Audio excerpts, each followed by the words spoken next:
ఒకప్పుడు చల్లటి గాలులు, మంచు కొండలు, ఆహ్లాదకరమైన వాతావరణానికి కేర్ ఆఫ్ అడ్రస్గా నిలిచిన ఐరోపా ఖండం ఇప్పుడు నిప్పులు కొలిమిలా మారిపోయింది.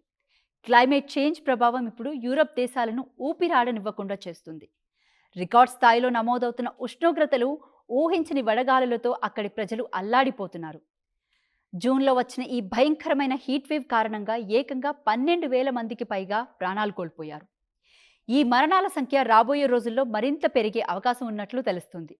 ఒకప్పుడు యూరప్లో 10-15 ఏళ్లకొకసారి మాత్రమే కనిపించే ఇలాంటి విపరీతమైన వాతావరణ పరిస్థితులు ఇప్పుడు ప్రతి ఏడాది రావడంతో అక్కడి ప్రజలు భయపడిపోతున్నారు. అసలు యూరప్లో ఇలా ఎందుకు జరుగుతుంది? ఈ వీడియోలో తెలుసుకుందాం. జూన్ నెల చివరి వారంలో యూరప్లో ఎండల తీవ్రత నరకాన్ని చూపించింది. జూన్ 22 నుంచి 28 మధ్య కేవలం వారం రోజుల వ్యవధిలోనే Belgium, France, Germany, Netherlands, Spain, Switzerland దేశాల్లో 10,000 మందికి పైగా మరణించారంటే పరిస్థితి ఎంత తీవ్రంగా ఉందో అర్థం చేసుకోవచ్చు.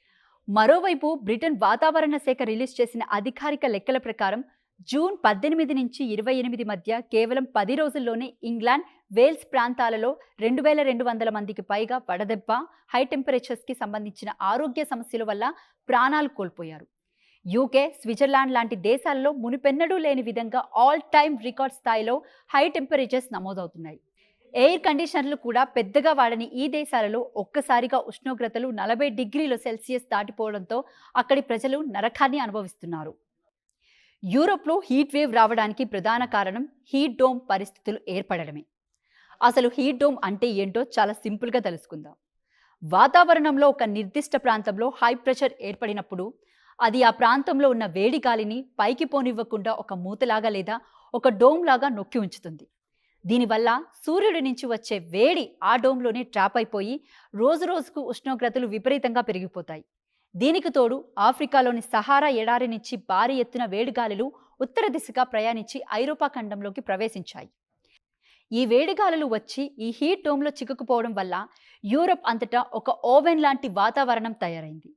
చల్లటి సముద్రపు గాలులు లోపలికి రాకపోవడం, మేఘాలు లేకపోవడం వల్ల సూర్యకిరణాలు నేరుగా భూమిని తాకుతూ ఈ హీట్ వేవ్ను మరింత డెడ్లీగా మార్చేశాయి. ఒకప్పుడు యూరప్ దేశాల్లో ఎండలు కాయడం అనేది చాలా అరుదైన విషయం. కానీ ఇప్పుడు పరిస్థితి పూర్తిగా మారిపోయింది. దీనికి గ్లోబల్ వార్మింగ్ కూడా ఒక కారణమే. మానవ తప్పిదాల వల్ల ఫ్యాక్టరీలు, వాహనాల నుంచి వస్తున్న మితిమీరిన కార్బన్ ఎమిషన్స్ వల్ల గ్లోబల్ టెంపరేచర్ నిరంతరం పెరుగుతూనే ఉంది. బ్రిటన్ వాతావరణ శాఖ ఒక ఆందోళనకరమైన రిపోర్ట్ ఇచ్చింది. గతంలో ఒక తరానికి లేదా 100 ఏళ్లకు ఒకసారి మాత్రమే వచ్చే ఇలాంటి విపరీతమైన వాతావరణ మార్పులు ఇప్పుడు ప్రతి ఏటా సర్వసాధారణం అయిపోయాయి. ఒకప్పుడు శీతాకాలం ఎక్కువగా ఉండి ఎండాకాలం చాలా తక్కువగా ఉండే యూరప్లో ఇప్పుడు మే నెల నుంచే ఎండలు దంచి కొడుతున్నాయి. మంచు పర్వతాలు కరిగిపోతున్నాయి, నదులు ఎండిపోతున్నాయి. ఇది ప్రకృతి మనకు ఇస్తున్న ఒక పెద్ద వార్మింగ్ సిగ్నల్ అని పర్యావరణ శాస్త్రవేత్తలు హెచ్చరిస్తున్నారు. ఈ హీట్ వేవ్ కేవలం మనుషుల ప్రాణాలనే కాదు, యూరప్ ఇన్ఫ్రాస్ట్రక్చర్ని కూడా కుదిపేస్తుంది. బ్రిటన్, ఫ్రాన్స్ లాంటి దేశాల్లో రైల్వే ట్రాక్లు విపరీతమైన వేడికి వంగిపోతున్నాయి. దీనివల్ల రైలు సర్వీసులు రద్దు చేయాల్సి వస్తుంది. అలాగే విమానాశ్రయాల్లోని రన్వేలు కూడా వేడికి కరిగిపోయే పరిస్థితులు వస్తున్నాయి. ఇటీవలే అక్కడి ట్రాఫిక్ సిగ్నల్స్, రోడ్లు కరిగిపోయిన దృశ్యాలు కూడా సోషల్ మీడియాలో వైరల్ అయ్యాయి. వాస్తవానికి యూరప్లోని మెజారిటీ ఇళ్ళు, బిల్డింగ్లు చలిని తట్టుకునేలా, లోపలికి వేడి ఉండేలా డిజైన్ చేయబడ్డాయి. అక్కడ చాలా ఇళ్లలో కనీసం ఫ్యాన్లు కూడా ఉండవు, ఏసీలు అసలే ఉండవు. అలాంటి ఇళ్లలో ఇప్పుడు వేడిగాలి నిలిచిపోవడంతో ఇల్లు నిప్పులు కొలిమిలా మారిపోతున్నాయి. ముఖ్యంగా వృద్ధులు, చిన్నపిల్లలు, శ్వాసకోశ వ్యాధులు ఉన్నవారు ఈ వేడిని తట్టుకోలేక హాస్పిటల్లో అడ్మిట్ కావడం లేదా ప్రాణాలు కోల్పోవడం జరుగుతుంది. దీనివల్ల అక్కడి హెల్త్ కేర్ సిస్టంపై కూడా తీవ్రమైన ఒత్తిడి పెరుగుతుంది. ఈ హీట్ వేవ్ క్రైసిస్ ఇక్కడితో ఆగిపోయేలా కనిపించడం లేదు.